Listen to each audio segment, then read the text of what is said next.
Bonjour tout le monde, bienvenue dans cette nouvelle vidéo à l'occasion de mon véganiversaire de 10 ans. Je suis devenue végane en 2013, donc nous sommes en 2023, donc cette année je fête mes 10 ans de véganisme. J'ai pas de date en tête en particulier parce que ça s'est pas fait non plus du jour au lendemain littéralement, mais je me souviens que vers le mois de février j'avais commencé à lire des bouquins, à regarder des documentaires et des reportages, et je pense que vers mars-avril j'avais tout viré de mes placards et j'étais déjà passée du côté vegan de la force. Donc c'était à peu près à cette période-là. Bah écoutez, je vous propose dans cette vidéo qu'on fasse le bilan de ces 10 années véganes. On va voir si j'ai changé, si j'ai évolué. Vous m'avez aussi posé des questions sur Instagram parce que pour l'occasion, j'ai ouvert une FAQ. Et avant toute chose, on va commencer par parler de la santé puisque je pense que c'est la question numéro 1 quand on dit qu'on est vegan. Il y a vachement la peur des carences, la peur de manquer de quelque chose, de nutriments ou autre. Donc pour ça, j'ai fait des prises de sang. Ça va me permettre de répondre à la question « T'es pas mouru ?» Parce que non, je ne suis pas mourue. Je suis toujours là et je vais très bien. Donc j'ai fait des prises de sang pour voir si j'ai pas de carence. Donc là, je viens d'en faire une il y a quelques jours, donc au bout de 10 ans vegan. Et ce qui est super, c'est que j'ai des bilans sanguins pour comparer, puisque j'avais fait une prise de sang au bout de 2 ans de véganisme et une prise de sang au bout de 4 ans, je crois. C'était 2015, 2018 et 2023. Donc c'est très bien, je trouve, de pouvoir voir une évolution et de pouvoir comparer, parce que c'est vrai que quand on devient vegan et qu'on fait une prise de sang au bout de 1 an, 2 ans, 3 ans, on a toujours des gens qui vont nous dire oui mais 1 an, 2 ans c'est rien, t'as pas assez de recul, tu vas avoir au bout de 10 ans, tu vas faire moins la maline quand t'auras des carences et des problèmes de santé. Donc là écoutez, ça fait 10 ans, on va voir si les carences sont là ou pas. Avant de passer dans les chiffres, l'analyse des bilans sanguins, etc., je voulais vous partager quand même ma manière de m'alimenter, ma manière de manger, puisque je trouve que c'est important parce que finalement on peut être vegan et avoir une alimentation très équilibrée, tout comme on peut être vegan et avoir une alimentation qui n'est pas du tout équilibrée. Je pourrais très bien manger des frites et du ketchup 3 fois par jour et dire que je suis vegan en fait, puisque les frites c'est vegan, le ketchup c'est vegan, et pour autant manger des frites tous les jours c'est avoir une alimentation qui est complètement déséquilibrée et on va forcément manquer de plein de trucs. Il faut quand même faire un minimum attention quand on est vegan, il suffit pas juste de prendre une assiette classique, enlever la viande et manger juste ce qu'il y a autour, donc généralement des légumes ou des pâtes ou des choses comme ça ne suffit pas. Il faut savoir quand même équilibrer son assiette, mais j'ai envie de vous dire qu'on soit vegan ou pas, c'est la même chose. Donc je vous mettrai en barre d'infos des ressources si vous avez envie de voir comment avoir une alimentation végétale équilibrée, puisque c'est pas le sujet de la vidéo, donc je veux pas rentrer en détail là-dedans dans cette vidéo. Donc moi, mon alimentation est assez classique, je mange vraiment de tout, donc j'essaie de consommer beaucoup de fruits et légumes, des céréales diverses et variées, des légumineuses, des oléagineux entiers ou aussi sous forme de purée, parce que c'est vrai que j'aime beaucoup les purées d'oléagineux. Et après, je consomme pas mal de tofu, de tempeh, de seitan de temps en temps. Ça m'arrive d'acheter des simili-carnés et des produits industriels, mais ça reste quand même assez rare. C'est pas la majeure partie de mon alimentation. J'essaie aussi de faire attention au sucre, même si je suis très gourmande de desserts. En plus, vous le savez, moi ma spécialité c'est la pâtisserie végétale, donc je fais beaucoup de desserts, je fais beaucoup de tests chez moi. J'ai aussi mes ateliers en ligne qui font que je me retrouve souvent avec pas mal de desserts, donc j'en donne autour de moi, mais j'en mange aussi beaucoup. Donc peut-être que j'ai une consommation un petit peu excessive de sucre, mais j'essaie quand même de faire attention et de pas me goinfrer de gâteaux tous les jours. Et ensuite, point important je pense aussi pour un bilan sanguin, c'est que je n'ai jamais bu d'alcool ni de café. L'alcool c'est quelque chose que je n'ai jamais aimé, même quand j'étais étudiante je ne buvais pas. J'aime pas le goût, j'aime pas la sensation d'avoir quand j'ai bu de l'alcool. Donc c'est vrai que, alors socialement, c'est vrai que c'est pas toujours évident, c'est un peu comme le véganisme. Mais voilà, on s'y fait, les gens sont habitués, savent que je ne bois pas d'alcool. Et voilà. Et le café c'est pareil, j'ai jamais appris à aimer le café, j'aime pas du tout le goût, et donc je n'en consomme jamais. Un petit mot aussi peut-être sur mon hygiène de vie, je pense que c'est important. Donc je suis quelqu'un qui dort très très bien, j'adore dormir. Et ensuite, je fais quand même beaucoup de sport. À partir du jour 1 où j'ai été végane, j'ai toujours été assez sportive. Alors évidemment, mon activité a pas mal fluctué pendant ces 10 ans.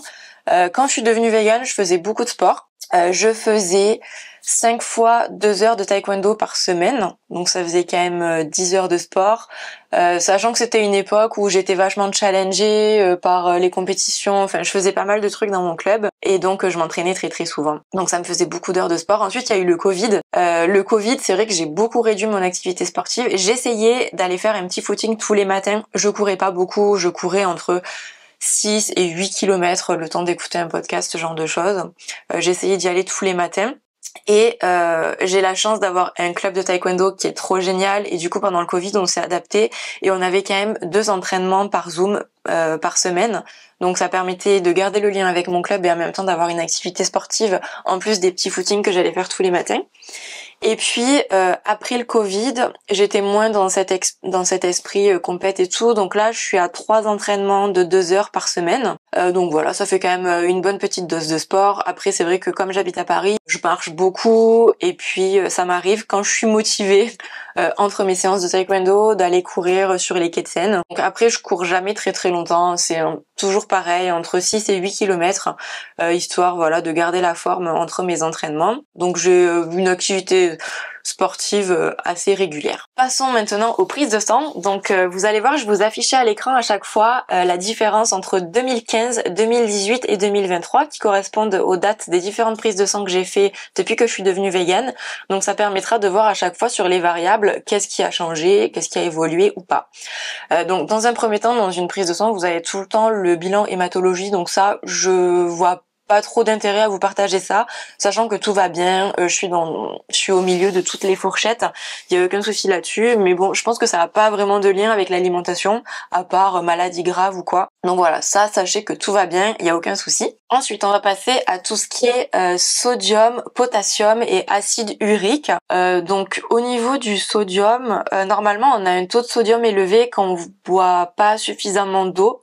Moi j'essaie de bien boire dans la journée, ce qui fait que j'arrive à maintenir mon taux de sodium assez bas. D'ailleurs c'est quelque chose sur laquelle j'ai fait des efforts en fait au cours du temps, donc je pense que c'est pour ça que j'ai un petit peu baissé mon niveau de sodium. Le potassium, c'est vachement constant au fil des années. Je pense que je mange régulièrement des aliments qui sont riches en potassium, comme les légumineuses, le brocoli. J'adore le brocoli. Je pense qu'il n'y a pas une semaine sans que je mange du brocoli. Je consomme aussi pas mal de bananes, souvent avant le sport. Et puis, c'est vrai que j'aime bien les fruits secs. J'ai toujours des petites poignées de fruits secs en cas de fringale et tout. Donc, je pense qu'au niveau du potassium, c'est ok. L'acide urique, c'est ce qui permet de vérifier le bon fonctionnement des reins. D'après ce que j'ai lu sur Google, on peut avoir un excès d'acide urique quand on consomme pas mal d'abats, certains poissons, des coquillages et des crustacés, du gibier, des fromages fermentés, et qu'on boit trop d'alcool. Donc moi, c'est clairement quelque chose qui ne me concerne pas. Donc au niveau de l'acide urique, je suis good. Alors, cholestérol et triglycérides. Donc généralement, quand on a un taux de cholestérol élevé, c'est que on a consommé trop d'acides gras saturés ou d'acides gras trans.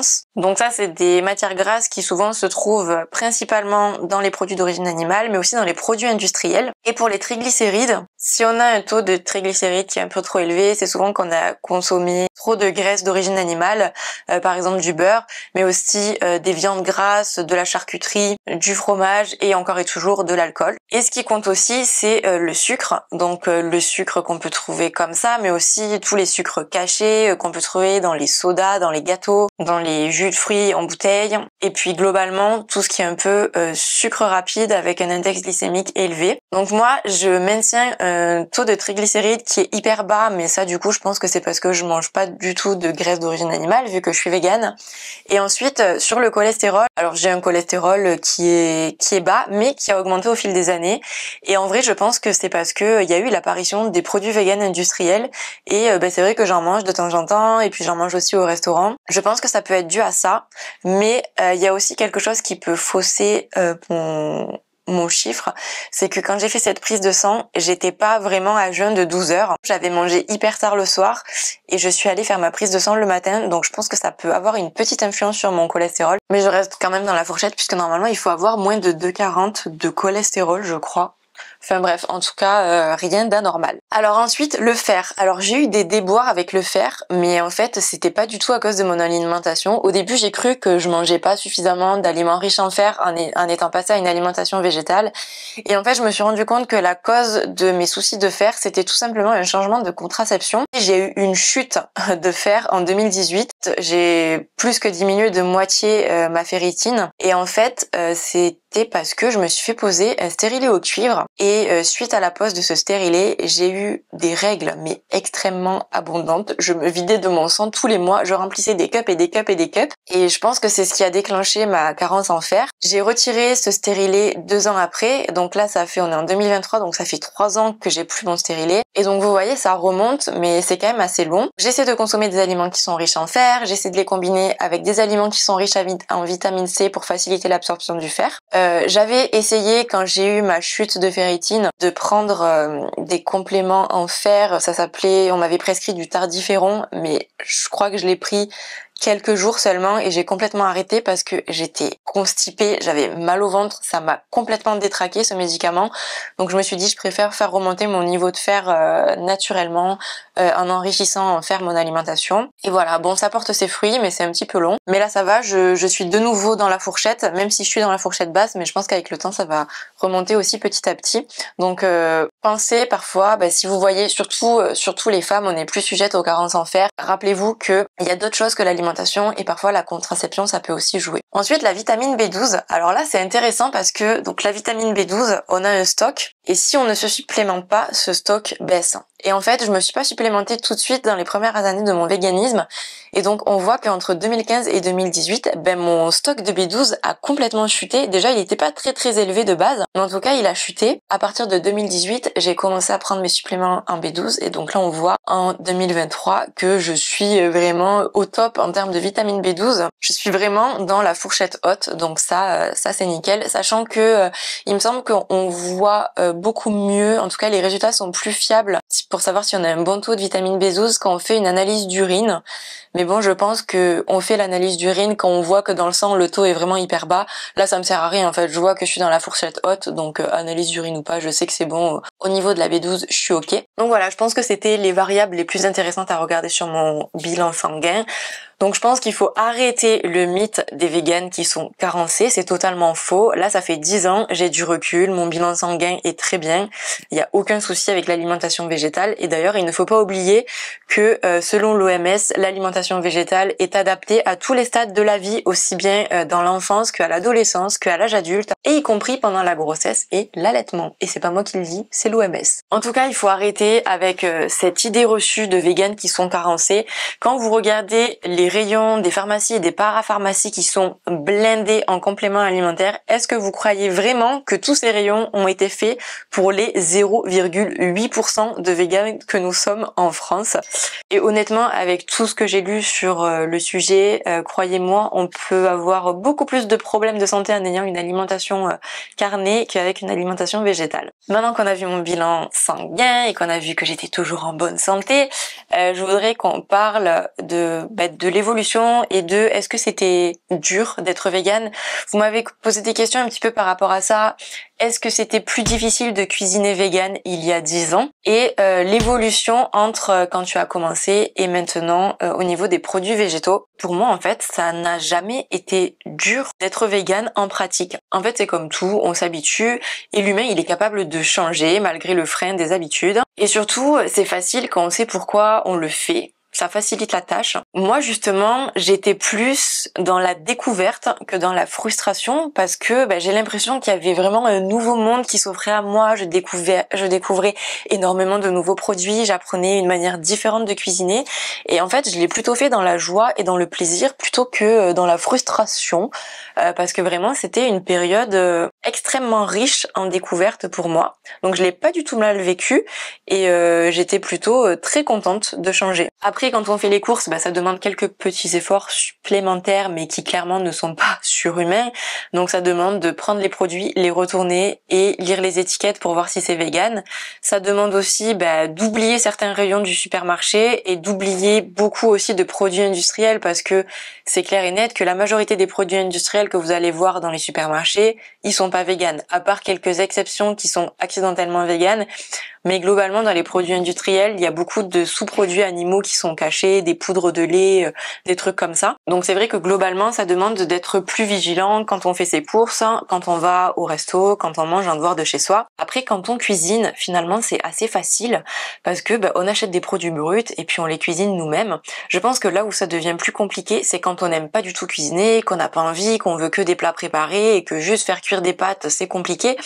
Là, effectivement, il y a 10 ans, c'était vraiment compliqué parce que aujourd'hui, le marché a énormément évolué. On trouve des simili pour à peu près tout, la viande, le poisson, les produits laitiers. Il y a énormément de laits végétaux.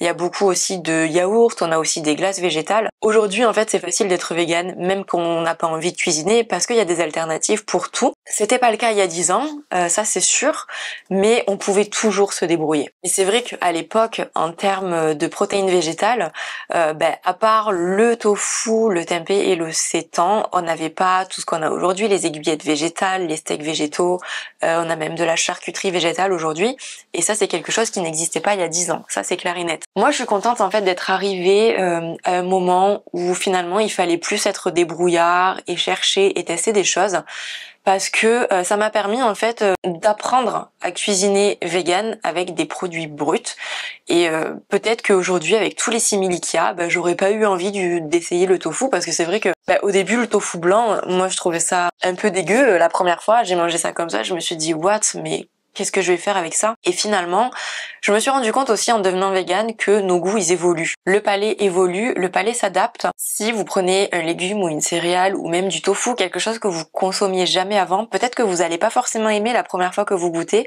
mais en fait, en l'intégrant avec d'autres choses, en répétant plusieurs fois le fait de le goûter, petit à petit vous allez aimer. Alors bien sûr, forcément chacun a ses goûts, donc il y a des trucs que vous allez jamais aimer. Par exemple, moi j'ai jamais aimé la betterave, c'est impossible de me faire manger de la betterave. Mais par exemple pour le tofu, la première fois que j'ai goûté du tofu blanc, j'ai trouvé ça dégueulasse, surtout que je pense qu'à l'époque j'avais pris le tofu Bjorg, qui n'est clairement pas le meilleur. Mais en fait, au fur et à mesure, on apprend à le cuisiner, on regoute de manière différente, on goûte des tofu différents. Et en fait, mon palais s'est habitué au tofu. Aujourd'hui, j'adore le tofu. Et en fait, même si vous me donnez un bloc de tofu blanc à croquer comme ça, alors ça n'a pas spécialement de goût et ça n'a pas d'intérêt, mais je vais pas trouver ça dégueulasse parce que mon palais est habitué au tofu. Les goûts évoluent, le palais s'habitue. Quand on passe à l'alimentation végétale, je trouve qu'il y a tellement un nouveau monde qui s'ouvre à nous. L'alimentation végétale, je trouve vraiment que c'est une alimentation qui est beaucoup plus riche et beaucoup plus variée, avec beaucoup plus de diversité finalement. En tout cas, c'est mon ressenti entre avant, quand j'avais une alimentation carnée, qui finalement se ressemblait un petit peu tous les jours. Je mangeais très souvent la même chose, à aujourd'hui où j'ai intégré beaucoup plus d'aliments différents dans ce que je cuisine. Autre question, parler budget, j'ai l'impression de dépenser plus, même si peu de simili. Avant de répondre à cette question, je vous invite à regarder la chaîne de Raphaël, Mûre et Noisette, parce que c'est vraiment son sujet de prédilection, le budget et l'alimentation végétale. Beaucoup de ses vidéos sont sur ce thème-là, comment économiser de l'argent quand on mange vegan, etc. Elle fait beaucoup de retours de courses et elle partage beaucoup son budget. Mais en tout cas, je pense que tout dépend de la manière de faire ses courses. On peut avoir une alimentation vegan avec des courses hyper chères, comme on peut avoir une alimentation vegan avec des courses très peu chères. Et je pense que c'est pareil en fait quand on a une alimentation carnée. Il y a des produits qui sont chers, il y a des produits qui sont moins chers. Mais globalement, je pense que la viande et les produits animaux, ça reste quand même des produits qui de base sont chers par rapport aux protéines végétales. Le tofu, c'est pas très cher, surtout si vous allez en magasin asiatique. Les PST, si vous regardez le prix au kilo, ça ne coûte absolument rien et une fois que c'est réhydraté, ça prend du poids et c'est très riche en protéines. Donc quand vous regardez ce genre de choses, on peut avoir des protéines végétales qui sont beaucoup moins chères. Évidemment, dès qu'on part dans des produits industriels, que ce soit en vegan ou en pas vegan d'ailleurs, la facture à la caisse va forcément augmenter. Pour moi, avoir des courses petit budget, c'est acheter des produits bruts et éviter les produits industriels. Autre question, comment développeras-tu ton engagement pour les années futures? Alors je trouve que c'est une question difficile parce que en fait, comme je vous l'ai dit, devenir végane pour moi en pratique ça a pas été compliqué. J'ai fait ma petite tambouille, j'ai fait mes petites découvertes dans mon coin et finalement manger végane c'était pas si difficile, mais le plus difficile, je trouve, c'est de se confronter au monde extérieur. J'ai de la chance parce que ça a été finalement long, mais assez facile dans ma famille et avec mes amis. Aujourd'hui, mes parents sont quasi végétaliens, mon petit frère est quasi végétalien. Ça a pris du temps. J'en avais déjà parlé dans ma vidéo FAQ que je vous remets et que je vous invite à aller regarder. C'est des valeurs que j'ai réussi à faire passer au fil du temps et qu'ils ont adoptées. J'ai un entourage qui rend ça très facile et j'en suis très reconnaissante. Finalement, ce qui a été plus difficile pour moi, c'est de me positionner en dehors voilà, de mon cercle proche et de gérer ma colère en quelque sorte. Ce qui est difficile, c'est de trouver comment se positionner pour avoir un discours militant qui a une efficacité. Et en fait, quand je suis devenue végane, j'étais en colère. J'ai découvert ce qui se passait dans les élevages et dans les abattoirs, ça m'a mis hors de moi. Et j'étais hyper saoulante, je pense, avec mon entourage. Et j'avais envie que tout le monde devienne végane comme moi. Et je comprenais pas pourquoi les gens n'ouvraient pas les yeux et pourquoi les gens ne voulaient pas comprendre. Et un jour, Anouk, ma meilleure amie, elle m'a dit, mais franchement, elle m'a dit, tu saoules en gros. Enfin, je sais plus exactement comment elle m'a dit ça, mais elle m'a calmée. Elle m'a dit, c'est pas comme ça que tu vas convaincre les gens.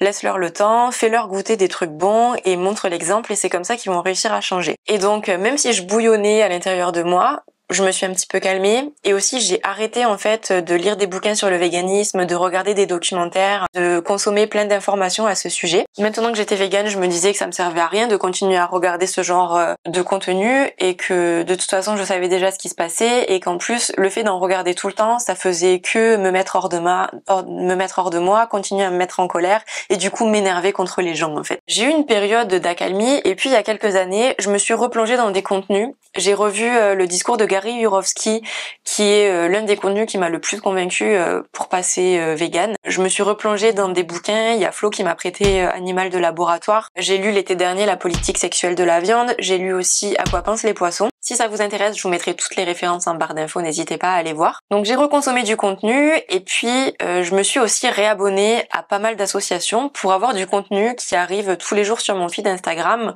notamment le PETA, L214, ce qui me permet en fait d'avoir des infos tous les jours sur mon feed au quotidien. Ça me permet de rester, alors pas rester en colère, mais plutôt garder la niaque. Le fait d'avoir des chiffres et de continuer à avoir des images, moi ça me permet de garder la niaque. Depuis que je suis devenue végane, j'ai toujours eu du mal à savoir quel était le comportement le plus pertinent à adopter pour faire passer mon message. J'ai essayé et j'essaie toujours d'ailleurs de pas être moralisatrice, de pas être culpabilisante. J'ai eu des périodes où j'étais très calme pour aborder le sujet, pour ne pas froisser les gens, pour ne pas les braquer, pour leur laisser le temps. On m'a dit que je devais être patiente, que je devais pas être trop agressive, que je devais laisser le temps aux gens, que chacun allait à son rythme. Mais quand tous les jours dans ton feed, tu vois des chiffres, quand tu vois des animaux qui sont dépecés vivants, quand tu vois des veaux qui sont retirés à leur mère, quand tu vois des lapins, des poulets, des poules qui sont entassés les uns sur les autres dans des cages minuscules et qui meurent au milieu des autres, même si c'est dur,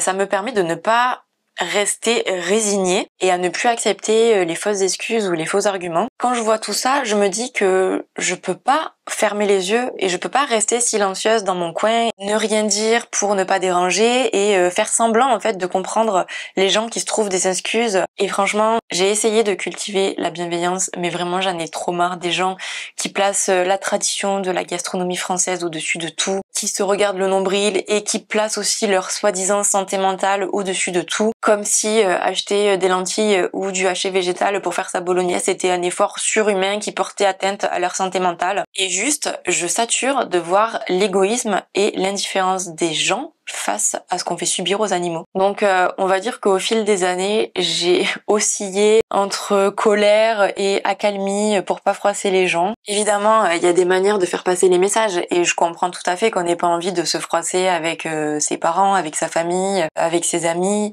Mais moi j'arrive plus à compatir avec des gens qui me disent oui mais le fromage c'est trop bon, moi je peux pas m'en passer. Quand on me dit que c'est trop dur d'arrêter le fromage, ça me saoule.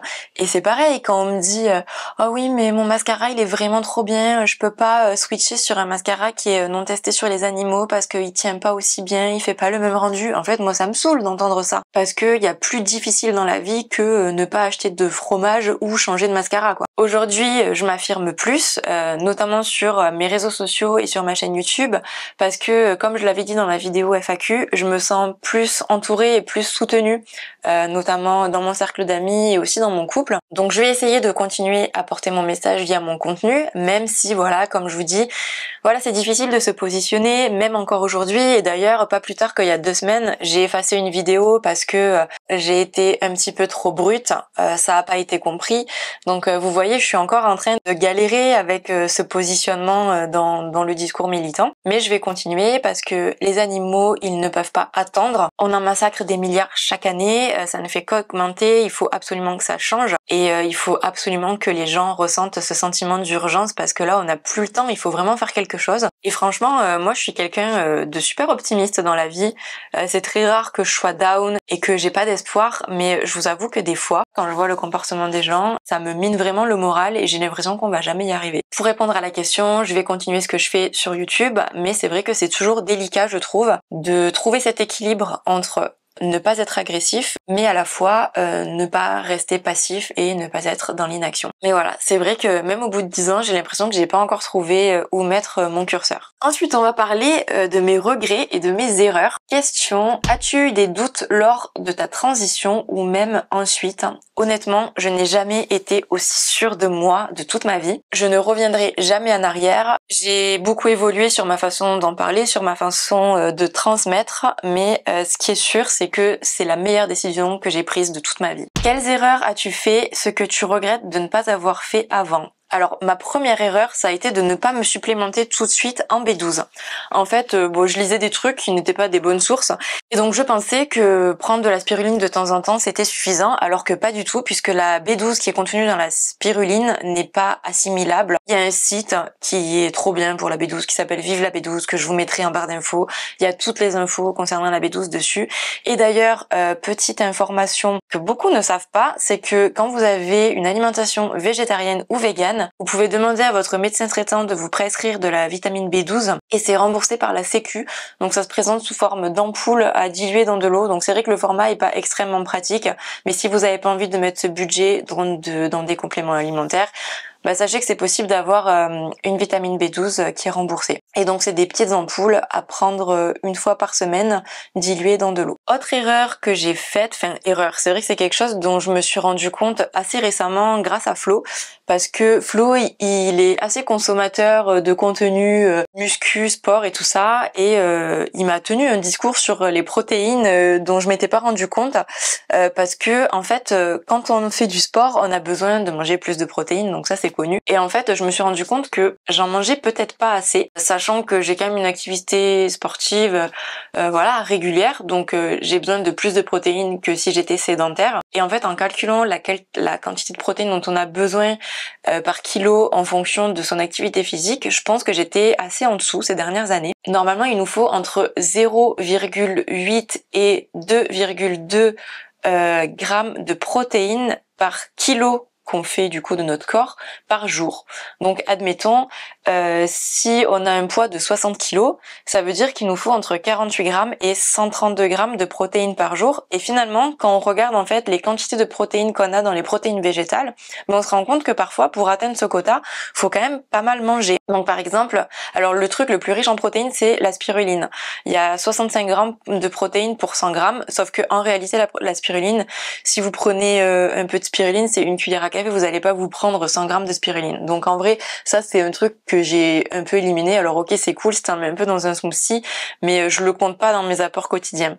Mais par exemple, le soja ou le tofu, c'est 36 grammes de protéines pour 100 grammes. Donc il faut savoir qu'un bloc Typhoon, par exemple, c'est 200 grammes c'est 200 grammes de tofu. Donc dans ces 200 grammes, ça veut dire qu'on a 70 grammes de protéines. Donc en mangeant un bloc de tofu, on a 70 grammes sur 100 voire 132 grammes. Donc c'est pas encore assez. Donc si on rajoute des graines de courge, c'est 25 grammes, du beurre de cacahuète, c'est 25 grammes. Mais ça, c'est pareil, on va jamais consommer 100 grammes de beurre de cacahuète ou 100 grammes de graines de courge. Donc finalement, pour arriver au quota, c'est pas si évident que ça. Dans des haricots azuki, il y a 25 grammes de prot pour 100 grammes. Dans du tempeh, il y a 20 grammes. Dans les noix, 20 grammes. Dans les pois chiches, 19 grammes. Et après, il y en a évidemment aussi dans les céréales, dans le quinoa, dans les poitres, dans le sarrasin, etc. Mais en tout cas, je me suis rendu compte que ce qui était très intéressant pour les protéines, c'est les PST, puisqu'il y a 50% de protéines dans les PST, et pareil dans la levure maltée. Et ça, la levure maltée, c'est tellement bon que ça me dérange pas d'en mettre 10 tonnes dans mes pâtes et tout. Donc en tout cas, être vigilant sur ça, je trouve que c'est important, et c'est une chose à laquelle je faisais pas spécialement attention avant, alors que je faisais beaucoup plus de sport qu'aujourd'hui il y a quelques années, et je mangeais, je pense, beaucoup moins de protéines que ce que je mange aujourd'hui. Après, c'est vrai que j'ai jamais été fatiguée, j'ai jamais eu de problème de santé, donc je sais pas vraiment comment un manque de protéines pourrait se manifester physiquement. En vrai, je pense que c'est quand même très difficile d'être carencé en protéines, surtout dans notre pays. On est quand même un pays occidental, on a de la bouffe à profusion, donc je pense qu'à partir du moment où tu manges à ta faim et où tu manges un minimum équilibré, une carence en protéines, c'est quasiment impossible. Mais c'est vrai que quand on fait beaucoup de sport, c'est quelque chose quand même à surveiller et à faire attention. Alors je dis pas de peser au gramme près, moi perso je le ferai pas, je trouve ça super relou, mais juste avoir une idée en fait de quels aliments sont riches en protéines et combien à peu près il nous en faut par jour pour équilibrer ses repas et avoir quand même les quantités nécessaires. Et après la question c'était si j'avais des regrets. En fait mon seul regret c'est de pas être devenue végane plus tôt. C'est vrai qu'à l'époque on était moins informés qu'aujourd'hui, on en parlait beaucoup moins, donc j'ai eu de la chance de tomber sur des contenus autour du véganisme et d'avoir eu un déclic. Et s'il y a quand même un autre truc que je regrette, c'est de pas avoir eu confiance en moi plus tôt pour prendre la parole sur ce genre de sujet comme ce que je le fais aujourd'hui sur ma chaîne YouTube. Ça c'est vrai, c'est un petit regret. En fait, j'ai beaucoup milité dans mon entourage, j'en ai beaucoup parlé dans mon entourage, mais c'est vrai que sur les réseaux sociaux et sur internet, j'avais peur. Et voilà, je regrette un peu de pas m'être lancée plus tôt pour aborder des sujets militants, parce que je pense que c'est important et qu'on a besoin d'être de plus en plus nombreux à véhiculer ce message pour faire avancer la cause animale. Autre question, citer les 5 plats les plus faciles et rapides quand tu as la flemme. Je manque d'idées repas rapides. Moi je kiffe manger des pâtes, donc j'avoue que quand j'ai la flemme, je fais souvent des pâtes, toutes sortes de pâtes, ça peut être des pâtes de blé ou des pâtes de lentilles corail ou autres. Quand j'ai la flemme, je sors un sachet de légumes Picard, parce que je trouve que les sachets de légumes bruts chez Picard, bio ou sans résidus de pesticides, c'est top, parce que ça permet d'avoir sa dose de légumes sans forcément devoir les préparer et les cuire. Enfin, en tout cas, il faut quand même les passer à la poêle ou à la casserole, faut les réchauffer, mais je veux dire, la cuisson est quand même très réduite. Donc des pâtes avec des légumes, des PST, du tofu, ou alors pâtes à la crème avec des champignons ou des lardons la vie par exemple. On a des simili aujourd'hui, donc autant en profiter. Et puis ça permet aussi de soutenir le marché du végétal, je trouve, d'en acheter de temps en temps. Après, ce que je trouve rapide aussi, c'est un petit dalle de lentilles corail, parce que tu laisses tout mijoter, t'as rien à faire. Ou alors des légumes au four, tu coupes tes légumes, tu mets tout sur ta plaque de four et puis t'as plus qu'à attendre. Et puis à côté, tu peux faire du riz, une petite salade ou du tofu, du tempeh. Et sinon, moi ce que j'adore faire, c'est genre mon repas préféré quand je suis toute seule, c'est me faire des bols avec plein de trucs dedans. Donc en général, je vais acheter plein de légumes, genre une salade verte, après selon la saison, du concombre, des tomates, du brocoli, de la patate douce. Et en fait, je fais cuire les légumes qui ont besoin d'être cuits en grosse quantité. Je me mets tout dans des tubes, je me fais cuire genre une base de riz, de quinoa ou de pâtes ou autre. Je me mets tout dans des Tupperware et en fait, quand c'est l'heure de manger, je me fais ma petite sauce salade et puis je rajoute tout dedans avec éventuellement des pois chiches, des lentilles, des haricots rouges. Je me fais toujours en général un mélange légumineuses céréales, donc par exemple quinoa, haricots rouges ou riz pois chiches, et puis ensuite je rajoute ma salade verte, mes légumes cuits ou crus, je mélange tout et ça me fait des bols trop bons, moi j'adore faire ça. Autre question, Tes plus gros coups de cœur depuis que tu es végane? C'est hyper dur comme question. Alors je dirais, il y a un truc que j'aime énormément, c'est le Yumgo pour remplacer le blanc d'œuf monté en neige, parce que je trouve que c'est pas forcément hyper pratique d'avoir de la coiffe à bas tout le temps, de devoir faire du houmous et tout. Et Yumgo en plus est passé depuis pas longtemps en poudre, donc ça évite d'avoir des petites bouteilles à stocker qui ont une date de péremption qui arrive quand même assez vite. On la mélange avec de l'eau et c'est archi pratique. Ça monte en 2 secondes au fouet et ça remplace à merveille les blancs d'œufs. Donc j'avoue que je suis assez fan de Yumgo. J'utilise pas trop de produits transformés, mais je dirais que quand même un coup de cœur c'est les PST, parce que c'est quelque chose qui coûte que dalle au kilo, qui quand c'est bien cuisiné est hyper bon, qui est très riche en protéines, et je trouve que c'est une très bonne base de l'alimentation végétale. Et j'avoue, quand j'ai découvert les PST, j'ai trouvé ça trop bien, et surtout qu'aujourd'hui en termes de PST, il y a énormément de formats différents. Si vous allez chez Vegami, vous allez voir que vous avez vraiment toutes les tailles, toutes les formes, et ça je trouve que c'est trop bien pour remplacer la viande. Dans les restos et tout ça, bon, il y a énormément d'adresses que j'aime beaucoup à Paris. D'ailleurs, si vous allez sur mon compte Instagram, dans l'onglet guide, vous avez un guide qui s'appelle ma hitlist à Paris, avec toutes mes adresses préférées dans lesquelles je suis allée faire des petits reportages vidéo, donc n'hésitez pas à aller voir ça. Mais je trouve que quand même, le truc le plus ouf ces dernières années, ça a été le développement de London Monkeys, qui est une boulangerie, pâtisserie végétale. Et en fait, ce que je trouve trop bien, c'est que déjà ils arrivent à produire en grosse quantité des produits qui sont extrêmement qualitatifs, notamment au niveau des viennoiseries, et à des prix qui sont identiques à des pâtisseries traditionnelles. Donc j'espère qu'ils vont se développer vraiment dans toute la France, parce que ça, ce serait vraiment une révolution pour le végétal. Quel est le meilleur simili qui existe pour toi? Comme je vous disais, je suis pas non plus une très grande consommatrice de simili, mais j'avoue que j'ai ma préférence pour la marque Eura. J'espère qu'ils vont être un peu mieux distribués dans les années qui arrivent, parce que ils sont pas trouvables aussi bien que d'autres, mais en termes de goût, de texture et même de composition, je trouve que c'est les meilleurs. Et d'ailleurs, souvent dans les simili carnés comme Eura, il y a plus de protéines à l'intérieur que dans de la viande. Plus de protéines et souvent moins d'acides gras saturés et moins de mauvais gras qu'on peut trouver dans les produits animaux. Donc ça, c'est super. Ils font vraiment du super bon travail au niveau des simili. Il y a de plus en plus de choses vraiment bien. Chez Eura, j'aime beaucoup les aiguillettes de poulet. Je pense que c'est mon simili préféré chez Eura. Leurs steaks sont également très réussis. Moi, j'aime beaucoup le chorizo burger. Je suis moins fan de poisson, mais ils ont fait du super bon boulot avec les simili poissons aussi ces derniers temps. Si jamais vous avez l'occasion de goûter, n'hésitez pas. Voilà pour cette vidéo, les amis. Pour conclure, je dirais que je suis hyper fière de ces 10 ans de véganisme. Je reviendrai jamais en arrière. Par contre, en fait, je suis choquée de constater qu'il y a si peu de gens qui font des efforts aujourd'hui, alors que on est vraiment informé. On parle beaucoup de véganisme dans les médias et sur les réseaux sociaux, en tout cas beaucoup plus qu'il y a 10 ans. Et je suis profondément choquée que les gens restent si égoïstes et qu'ils fassent si peu d'efforts. Surtout qu'aujourd'hui, on a énormément d'alternatives pour tout.